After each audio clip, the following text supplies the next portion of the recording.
Coming to you from the University of Minnesota, Rochester, Tell me if you wanna come over. We got all night. We can. our town. I'm feeling alright. I want you next to me. You know it's last call. My phone's gonna die. Wishing you and I could be closer. We are joined today by Sheila Dickinson, Artistic Director at the Rochester Art Center, and she's here to talk to us about an exciting new exhibit opening up next month. Welcome to our town, Sheila. Thank you, Nicole. So tell me a little bit about what inspired the upcoming In Plain Sight exhibit. I, as Artistic Director at the Rochester Art Center, really believe that this was an important time for the Art Center to embrace a community that had not really been embraced within the Art Center before. And I had been working with Somal House of Art in Minneapolis. It is a Minneapolis art collective, and I really think the work that they're doing is phenomenal, and to be able to bring it to the Rochester audience was really important. So I began working with them in late 2016. I was working as their grant writer and helping them get grants in order to make art happen in their community, which is primarily the Cedar Riverside area in Minneapolis. When I came to the Rochester Art Center, I realized there was an incredible opportunity to give them space, to give them the whole second floor of the Rochester Art Center to present their work to a new audience that they hadn't shown it to before, but also to work as an institution to provide them a space in which they could have their own agency as artists within that space. So it's really been years in the making. In addition, we were able to get a generous arts tour grant from the Minnesota State Arts Board to tour them from their base, their own brick and mortar space in Minneapolis to Rochester. Well, that sounds like a wonderful opportunity. Can you tell me a little bit about these artists? Are they all from Small Art House? Or? Yes, they are. Okay. Yes, they are. So these artists are all based and working out of Minneapolis. However, Somal does have artists working all over the world that have been shown through their art collective. And so the artists are a range, and they're working in many media, and so that's going to be really great to see. Say the most prominent and the sort of elder of these artists is Abdi Roble, and he has a Rochester connection primarily through the time that he spent in the Bush Fellowship in 2016 and for 2 years with Mayor Kim Norton. So he is a photographer and an archivist and has been working on the Somali Diaspora Project, which includes a book and includes him showing his work all over the world and his travels through refugee camps to all parts of the world in which the Somali population has migrated. I'm really excited. Also, part of the group is also Ifra Mansour, and I caught her show last year. Can you tell us a little bit about her work? Yeah, so Rochester audiences might be a little familiar with her because we were lucky enough to have her come down last year and be and perform her one-woman show called How to Have Fun in a Civil War, in which she portrays the experience of war through the eyes of a child. It's a very powerful experience. In the Somali Civil War. And specifically the Somali Civil War and what that is like as a child to experience that type of trauma. And then we had a post-performance discussion with local Somali leaders. It was pretty amazing and a sold-out show. So we're very excited that she's coming back. She does more than performance art in that she's also creating an installation for this exhibition, and she also had an installation at the Minneapolis Institute of Arts a couple of years ago. So. You mentioned this a little bit in talking about what inspired the exhibit, but we know that art spaces have not always reflected the diverse communities in which they're in, and I'm wondering how you as a curator and an artistic director are starting to really create that space within the Art Center. With that, it means having a lot of conversations with the artists and being very present with them and really hearing what it is that they would like to see and what they've wanted from the very beginning as to be based and grounded in the Somali community in Rochester. So that has been a lot of outreach and spending time meeting with them and Recently, in the last 3 months, we've had 2 Somali art nights. One took place at the STEM Academy, which is a predominantly Somali school in Rochester, as well as one at the Art Center. So I would like to thank SHOC, the Somali Health Advisory Committee, for all of their work in making those events happen. But Abdi Roble has been really clear in our discussions that this exhibition is for the Rochester community. It's more than the art hanging on the walls, and will become alive during the exhibition. And it's not just Minneapolis story coming and it's to not Rochester. Minneapolis just coming down and being in Rochester. So part of that is that Abdi has been photographing Somali residents in Rochester, and so those will be incorporated into the exhibition. Oh, that's fantastic. Yeah. As we're wrapping up here, can you tell us a little bit about some of the other complimentary programming that'll go alongside the exhibition? So the big opening celebration will be March 14th. It's a Saturday from 5 to 7, and Mohammed Samatar, one of the artists, will have a performance piece that'll be part of it, including some Somali women singing. We will be having the artist panel discussion in which all 7 artists will be present to discuss their work. That is April 11th from 5 to 7. We will be launching a book published by the Minnesota Humanities Center called Crossroads. There are 3 young Somali writers who are published in the book, and that will be launched on June 9th from 6 to 8 p.m.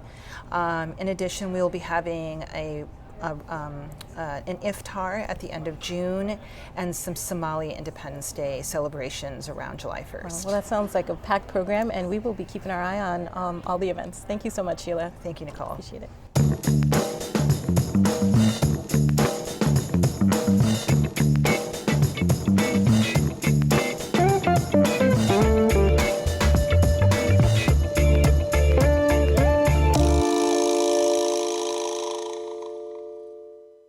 Our Town is brought to you in part by the following amazing people and organizations: the Minnesota Arts and Cultural Heritage Fund, and the citizens of Minnesota. and the members of KSMQ Public Television. Thank you. Be sure to stick around. We've got more great stories coming up next on Our Town. We make some money moves and learn some much needed financial literacy with high schoolers in this week's Walkabout segment. And we learn how restorative justice might address mass incarceration in our nation. But up first, we check out the waterscapes of Suzanne Szucs in this week's Art Culture segment.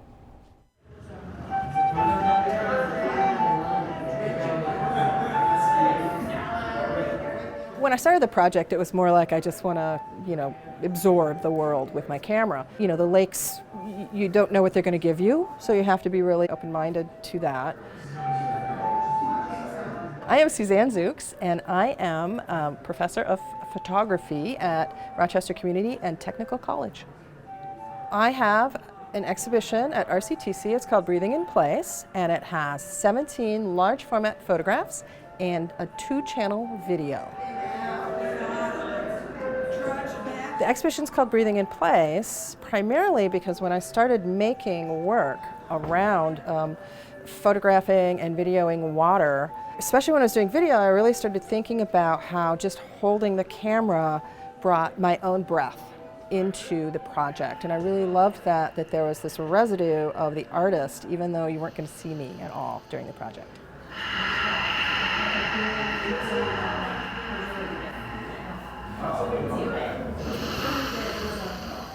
I started this project a long time ago, and I really became intrigued with photographing water. I love how challenging it is because as a photographer, you have to give up some control of what you're looking at. It's rushing in front of you, it's moving, you've got reflections that change, so you have to respond really quickly to making the photographs, and you have to kind of let go of a lot of the controlling word processes in your brain, right? So I love that. I love the challenge of that. Sailor, what do you do with a drunken sailor? What do you do with a drunken sailor early in the morning? And this is my 4th Great Lake. This is Lake Huron, and the 2 video pieces. And a lot of the photographs are also from Lake Huron.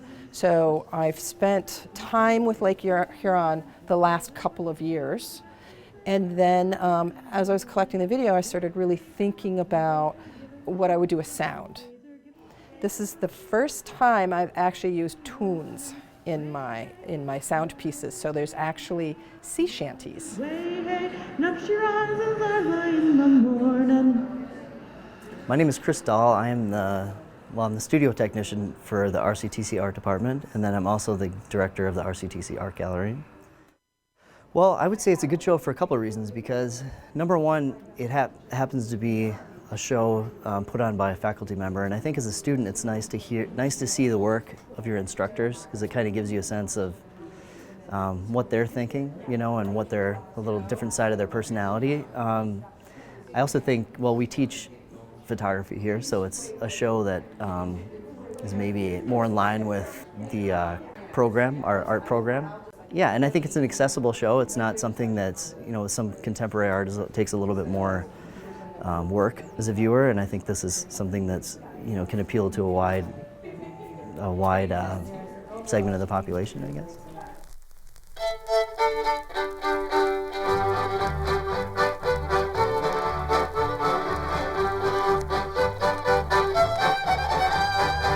The response to the exhibition has been really wonderful. My colleagues keep coming up to me in the hallway and saying how much they like the work, which is really gratifying, because you don't always get that. That's a benefit of having an exhibition where you work, because you can get a lot more consistent feedback than usual. So it's been a lot of fun in that response. Yeah. And what I'd like to add is go out there and appreciate some water.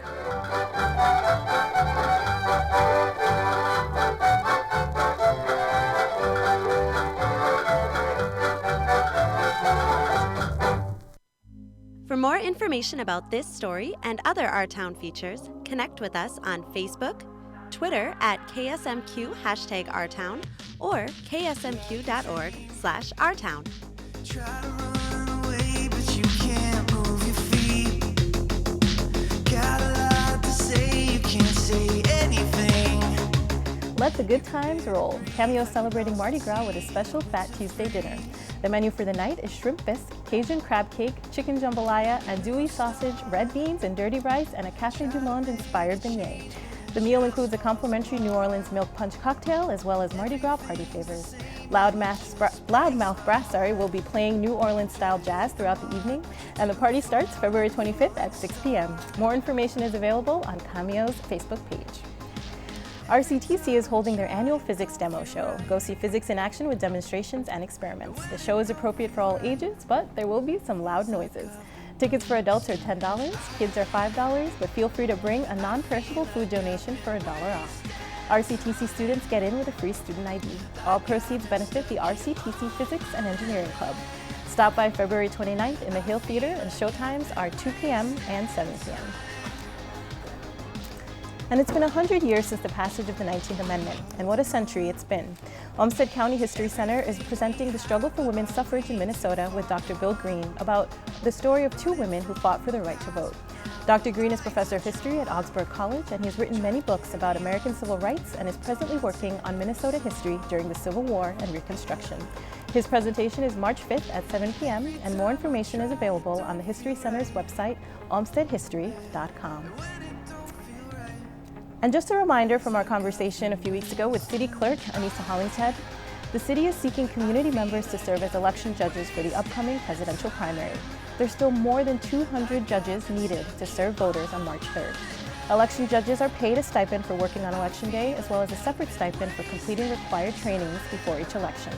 There are 48 polling locations in Rochester staffed by the election judges. Those interested in learning more or wanting to sign up to serve as an election judge can visit rochestermn.gov/vote. And stay with us for more Our Town. Coming up next, we tag along as students learn the power of a paycheck in this week's Walkabout segment.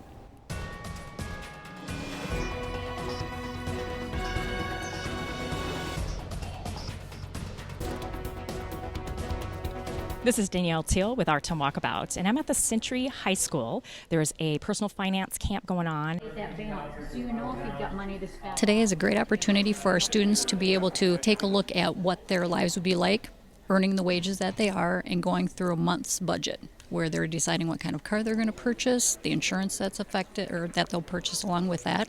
They're picking an apartment, as well as all the other elements of their budget for a month. We're here with Emma. and you're at the personal finance camp. You're here to learn how to manage finance. Yeah. You've already got $3,000. Yes. What is your career? Pharmacist. Ooh, all right. And then you have to go through, break down the cost for budget, and then what do you got to do? Go to each of these booths? Yes, and it's basically a simulation of real life, so you get to pick like transportation and what housing we want and like other things like subscriptions or stuff like that. You actually have background in this. I do. I work for Home Federal, so my background is finance. So I volunteered last year. I thought it was a great way to show kids what real life is all about. Health insurance. Once you guys get into the real world, talk to your employer when you're getting interviewed or even when they've offered you the job.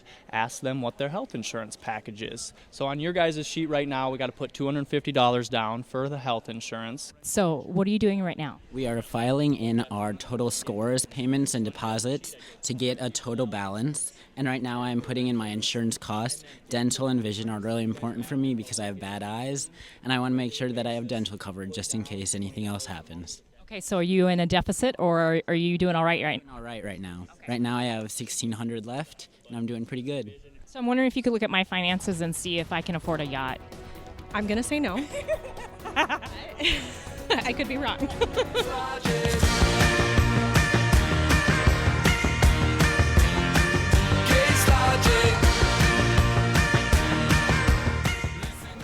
High mass incarceration rates and ongoing challenges with our criminal justice system have given rise to a number of alternative community-based justice systems, including restorative justice. I'm joined today by Kendall Hughes and Tina Sigel from Restorative Justice Community Action to tell us more about restorative justice. Welcome to our town. Thanks, Nicole. Thanks for having us. So, can you tell us what restorative justice is? Well, restorative justice is a dialogue that happens between the person who's caused harm, people who've been harmed in the community where the harm happened, with a focus on what are the obligations, what are the needs that are created by this harm, as opposed to the criminal justice system, which focuses almost exclusively on the person who caused harm and what's the punishment they should get. And are there some key elements or steps that go along with this dialogue process? Well, as Kendall says, as far as what it is when our criminal justice system looks at when someone creates a harm that it's breaking a law, we look at it in restorative justice as breaking relationships.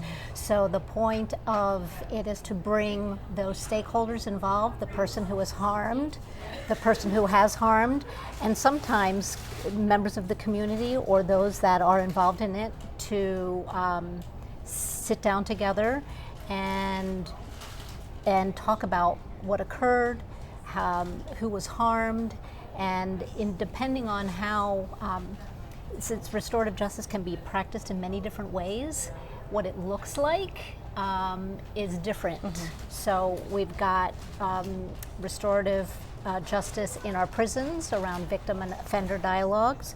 We have restorative practices in our schools, which is long-term building trust and relationships so that together that class community can address harms that are done.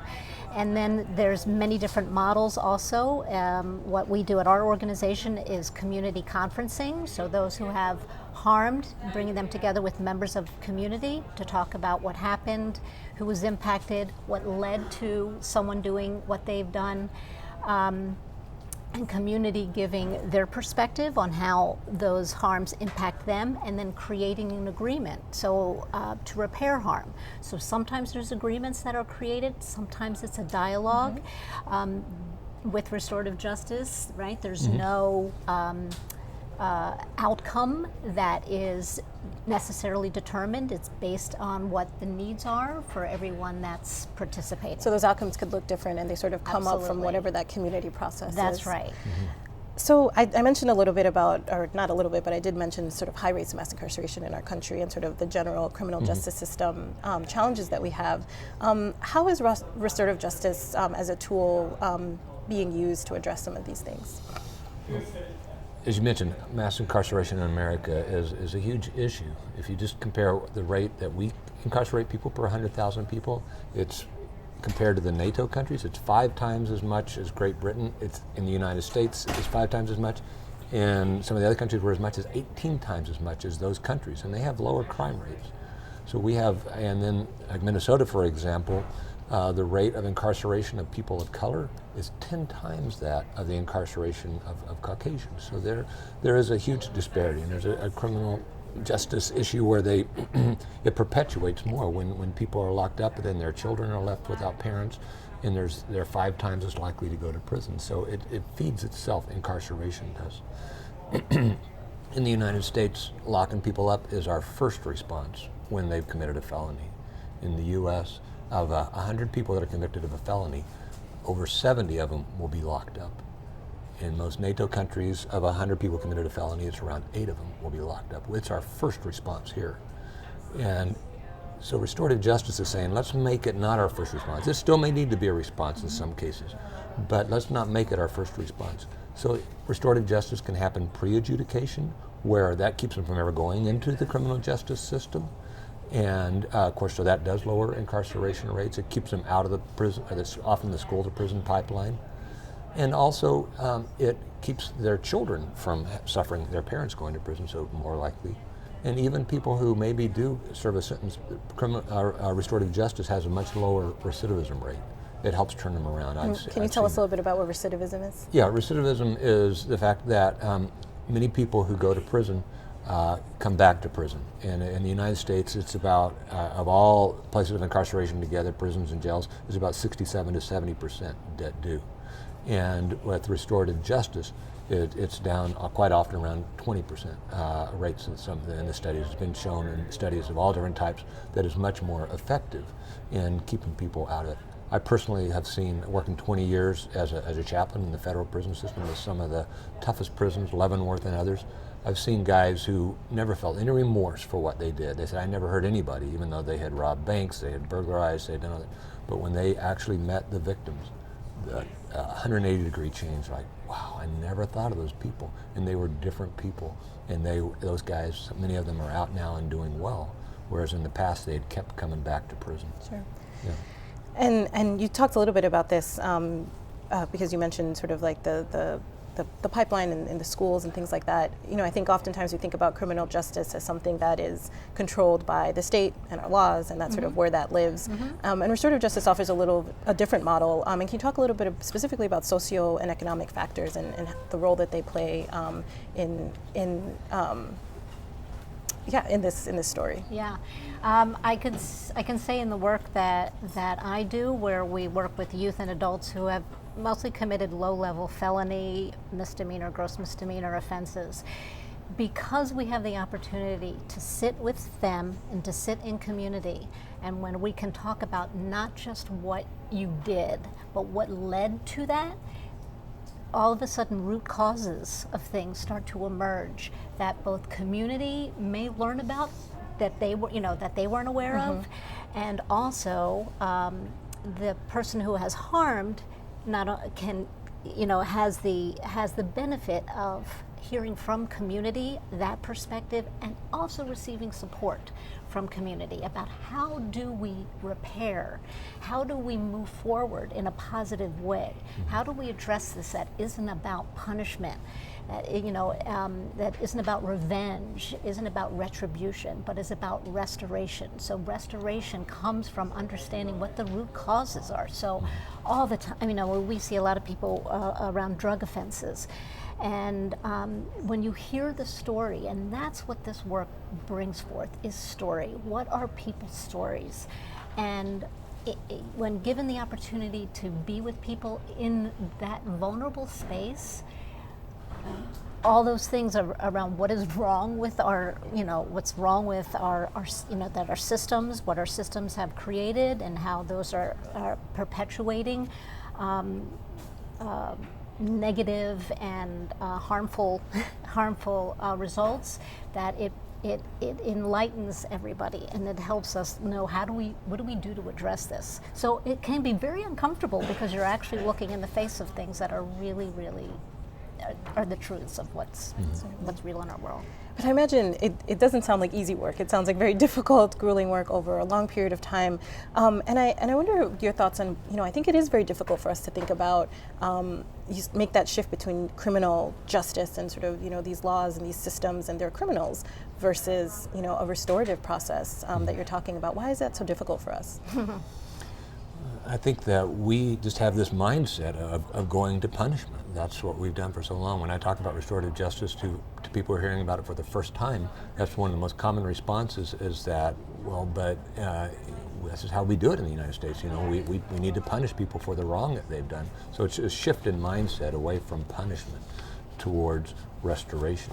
That's a big issue. It's a cultural shift. It is. It's a big cultural shift. That perhaps lies in community. Other countries have done that. I don't see we don't have to go punish these people. We need to fix a harm. And that has to happen. And I was very encouraged. I heard an associate warden in the Minnesota Department of Corrections say radical words. He said, you know, we in corrections have looked at ourselves as law enforcement, but we should do more and more looking at ourselves as social workers, helping people get their lives on track so they go back and society's safer versus society being more dangerous because these guys come out of a violent environment to do more violence. We have just a few seconds left. I just wanted you to mention a little bit about Three Rivers Restorative Justice and how people can get connected. Okay. Yes, Three Rivers Restorative Justice is very new. We really just got started in November, but they can find us online by going to compassionaterochestermn.org. That's and you'll find a link there. We also have an email address if you want to email to find out or to sign up to be a volunteer, and that would just be threeriversrj@gmail.com. Wonderful. Thank you so much for joining us. Thank you for joining us. Before I go, I just want to remind you that we have a podcast and you can subscribe wherever you listen, so be sure to listen to that. And the Caring Acts of Kindness Week is in full swing, which we mentioned last week, so make sure that you stay in touch with all that's happening this week. From the University of Minnesota Rochester, this is Our Town, the show about Rochester.